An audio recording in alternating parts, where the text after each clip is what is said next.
Citizens' participation in the country's decision-making process is not only imperative, but very critical to the state's democratic governance process.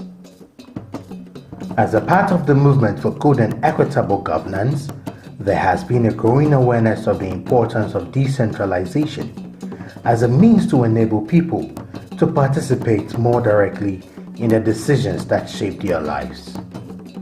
The single greatest virtue of local governance is its closeness to the people who are being governed. However, all too often, only part of the people being governed are effectively involved in or are able to influence their local governments. Frequently, the poor and the marginalized within a community are not able to effectively influence the decisions of their local governments. At 931, which has avenues for, it is the newly implemented or newly inaugurated Local Government Act, and I was there and I spoke a lot when the act was being brought to the fore. Yes, but the issue is that with that act, a whole lot of stress is being put on supporting persons with disabilities. But interestingly, they are not biting enough. Such a situation serves in the long run to undermine the effectiveness of local government, both as a democratic institution and as a generator of needed economic development, especially for these poor and marginalized groups. Without local governance, then there should be no regional governance, there should be no national governance, because local governance is where the people are. So it is too important. Local government is important because government is about the people, and the whole essence of taking governance to the people is that it's a two-way process. Because governance must affect the people, they must have an input. So it's not like what we used to have, the old system where central government handed down everything. Since God created all of us, everybody should be treated well. And we must put the people first before the economy, the people first before even the country. So if we are in for the people, why don't we get near to the people, know their problems, and solve their problems for them? Citizens are increasingly demanding that government be both accountable and transparent. This is especially true at the local level, where citizens' confidence in government is very directly related to the responsiveness of government, the needs of the citizens, and its openness to participation and involvement by them. Electorate, you have a role to play in ensuring that there's development in the area where you are. You must be responsive, you must be committed to the district where you are, in the sense that as an electorate, you expect that your environment becomes clean. You need to, and then as you say, we fish with fish. So you need to pay your tax, you need to pay your property rate, you need to, after paying all these, that is where you also begin to ask for accountability, the use of the property rate, the taxes that you have paid. Therefore, for citizens to participate effectively in local government, they must be able to understand, have confidence, and have the opportunity to demand accountability and transparency. In doing so, it helps reverse the growing trend of citizen disillusionment with government institutions. The people have a responsibility, all of them have a responsibility, and their responsibilities are in several areas. For instance, we expect the assembly to provide development. Therefore, we expect the people also to pay the basic rates, the licenses and the other fees, because It is out of the monies which are generated that you can have a development take place.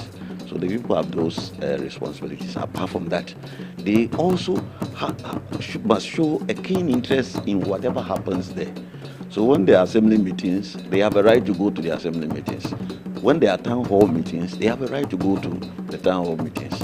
As stakeholders, for them for the assemblies to really work on programs that would affect their interests, they must go to those meetings where the formulation of the policies and programs. They need to do that. Decentralization is presumed to play a vital role in the development process, as it tends not only to create opportunities for the grassroots, but it also devolves development from central government to the districts. In fact, decentralization is key to our development. It's very key. The reason is that once we decentralize, then we own the plans and the activities at the local level. So we realize that from the unit committee, zonal council, they are all rep in assembly. And in the assembly, that take a lot of decision in what kind of projects and what kind of activities they should undertake. They also support in mobilizing resources to do investment within their jurisdiction. So the decentralization is actually to bring about sustainable development. But it's in three forms. We talk about political decentralization, administrative decentralization, and fiscal decentralization. In our case now, if you talk about political decentralization, you refer to the policies, programs from the Ministry of Local Government, Rural Development, for instance. That will be looking at political decentralization at that level. Administrative decentralization, it is the transfer of skills and competencies, and that is where the Office of Local Government Service comes in. And fiscal, we're also looking at the Ministry of Finance, and we're looking at the General Assembly Common Fund, for instance, that actually administers common fund to the various MMDAs. So that is how our decentralization is about in Ghana. The country is divided into 10 administrative units or regions, with each region being headed by a regional minister appointed by the government or president. There are 3 types of assemblies at the higher levels of local government: metropolitan, municipal, and district. You know, the Constitution of Ghana, 1992 Constitution, has clearly stated that Ghana will practice local governance system.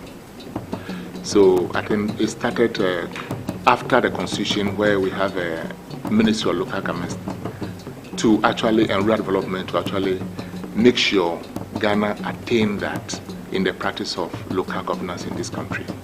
So they started with the districts, and they created districts, and they have a district chief executives. Now, under the district chief executives, they have assembly. Then out of assembly, we have a unit committee and a zonal council members who are supposed to support this assembly in achieving the local governance in this country. There are also substructures that do not hold any legislative or written powers and undertake activities delegated to them by the assemblies: sub-metropolitan, district, urban, town, zonal, and area councils and unit committees. District, metropolitan, and municipal assemblies all have the same internal political structures. The political administrative head in each district is the district chief executive, or DCE, a post similar to an executive mayor. The DCE is responsible for the executive and administrative functions of the district assembly. He or she is also the chief representative of the central government in the district. 70% of the members of the assembly are elected by universal adult suffrage, whilst 30% are appointed by the president on the basis of their experience and specialized expertise. 15% of assembly seats are reserved for women through the presidential appointment. The presiding member of the district assembly, the chairperson, is indirectly elected by the district assembly and must command a 2/3 majority in order to take office. MPs representing constituencies in each district are ex-officio members of the Assembly. The district assembly is required to meet at least 3 times each year. We look into the roles of some major departments of the various district assemblies, mainly the Metropolitan Chief Executive Office.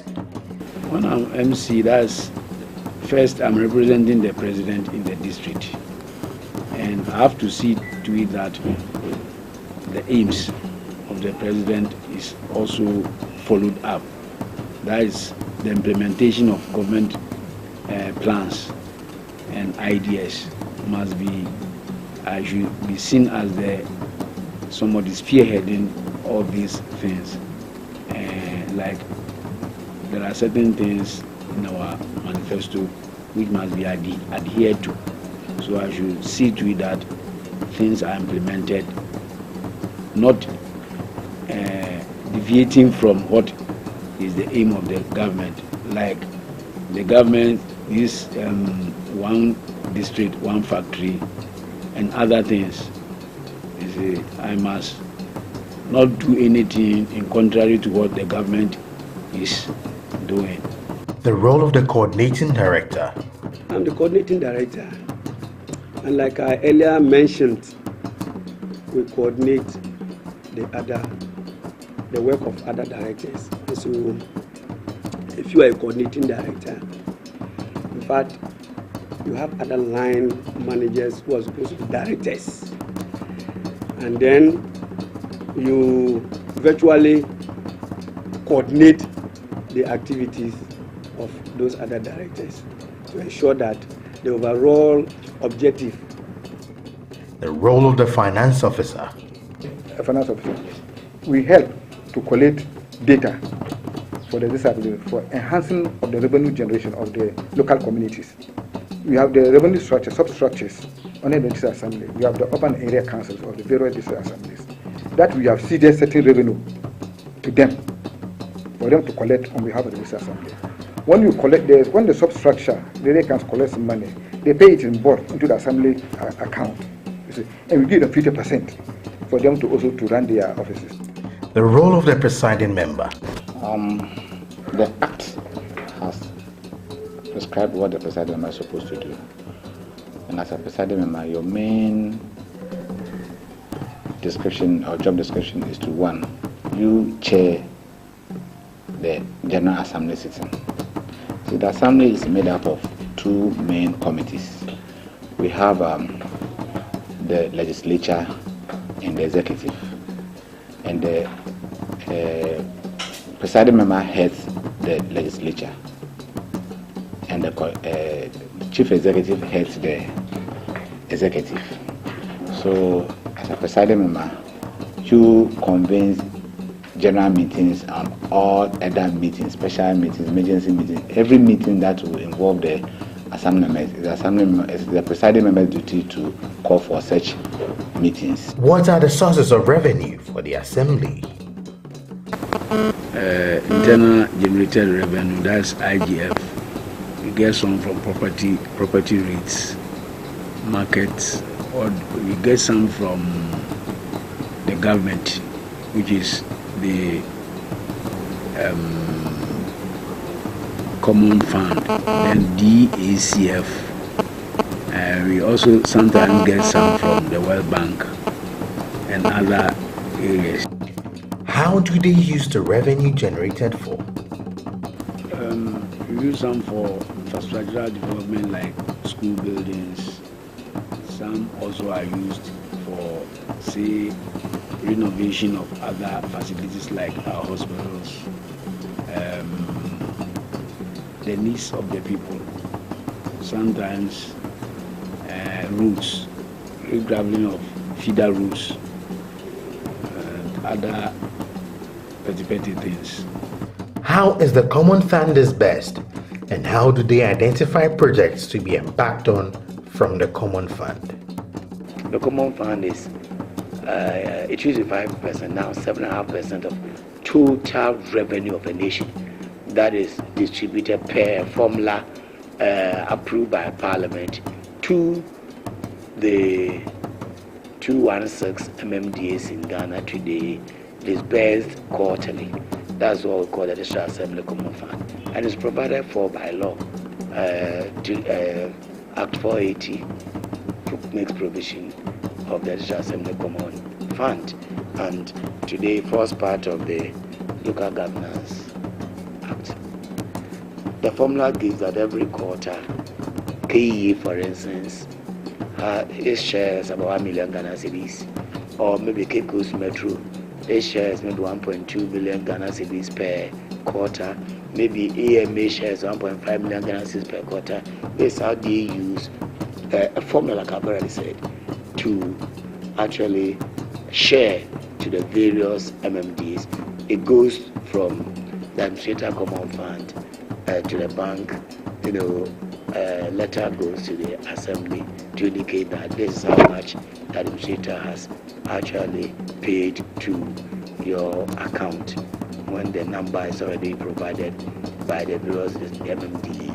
That's the formula. The formula has what you call about, the make sure that there's equity, fairness in development, that is what the formula provides for. Do the citizenry know of their civic responsibility to pay certain taxes and tolls to the assembly? And do they know what the taxes they pay are used for? Often I understand for years. Yakone Yakuku or a year was a back. Now, Chede Yakone Yakutia. Or Boa Equa on what's the job? Tax no qual Mala says I maybe tax no. And you call them and then you call the tax I'm tax, but okay, receipt for one, me chair or Jubilee School. If you don't know what the chair is, you lie for corner, you my first corner, and the last time the tax one ban, Minister for the ban, besides, say, most I imagine Skyam, we are Bob Sandy, dear Juma. Sunny, I've been at the Ashay and Collar, Musaya, Margie, Sky, there. Mama boy, Busiana, bind the address. No, so, madam, I never know the chairs in lie, I don't share hospital, way. Or much church and assembly. Okay, but no, me got a man, I'm a me too. Sister Bakua, damn me, mamma, and I say, I wear ready a minute, and no, Timothy, I won't zoom lie on the old tea go to. Though governance is a continuous process, it has been a known norm that when government change, some key projects are abandoned by the new government, and they also start with new projects, leaving the older ones uncompleted. So, what mechanisms are in place to ensure that previous projects are continued when there is a change of government? What I think is projects should not be abandoned because government is continuous. And if, like I've already said, now there's a community which needs toilet facility. So if toilet has been started, I don't see why it should be abrogated. Being the municipal chief executive, I'm in for the people, for the development of the people and their welfare. Because the people first, even before the economy. People first before everything. So that if the thing is for the benefit of the people, I don't see why I should discontinue it. How important is the need of engagement between assemblies and members of their districts? We must strengthen the grassroots structures, like the unit committees, the area councils, and all this. So they have the direct control, and the assemblymen, you see, so that when they discuss with the assemblymen also come and put their case across. But we must strengthen this relationship. You see, we just don't sit here and we don't go to the ground to see what is really happening. You see, because we must see what the assemblymen are doing and see what the area council and the town councils are doing, so that there's proper interaction between the people. The connection must be heightened and strengthened. So, what are the roles of these metropolitan, municipal, and district assemblies? If you look at the Local Governance Act, Act 936 of 2016, Section 12, it deals with the functions of the district assembly. And when I say district assembly, it's generic, metro, municipal, they all fall under what I call the district assembly. And subsection 1 is tells you that the district assembly shall exercise political and administrative authority in their district. It also promotes local economic development. Today we are talking about one district, one factory. It all falls under the local economic development. How can we ensure that there is kind of economic development in the various district assemblies? Ensuring that our people get jobs to work to do, ensuring that they provide guidance and give direction, and to supervise other administrative authorities. For instance, you have agric in the assembly, they are decentralized. We have health, we have education, they are not fully decentralized. But you have to give direction. Assuming you go to your MENA or commander and you find our boys or girls of school-going age in the street. As an assembly, we have a role to play. Your functions to ensure that our boys, our girls during school-going time are not in the street. You need to give guidance, you need to give direction to the various, like the DC, various district directors in the assembly. The assembly members also have a role to play, ensuring that our boys, our girls do not become wayward children in the future. You see, so these are the functions of the district assemblies. According to the Local Government Act 936, Section 48, there must be equality of treatment in each area of economic, educational, social, religious, political, and cultural life of the marginalized and minority group. But this is not yet the case. So, how are the authorities ensuring that there is equal distribution of goods and services to all these socially excluded groups? I say it is a two-way affair. You should try to psych them up, because somebody might be physically challenged and he's self-defeated. He feels because he's physically challenged, he himself wouldn't like even to. So there should be real education, there should be interaction, and in fact, anytime I thought they come here for a meeting, I take time off my schedule and go to meet them, have discussions with them, and we're trying to initiate what the government has just put up. It says they should be involved in certain things that I've said. We should also educate them. Maybe they may not know that there is something existing. It is our hope that the citizenry will be well informed about the roles of their various district assemblies and demand accountability from duty bearers so as to ensure equitable distribution of goods and services.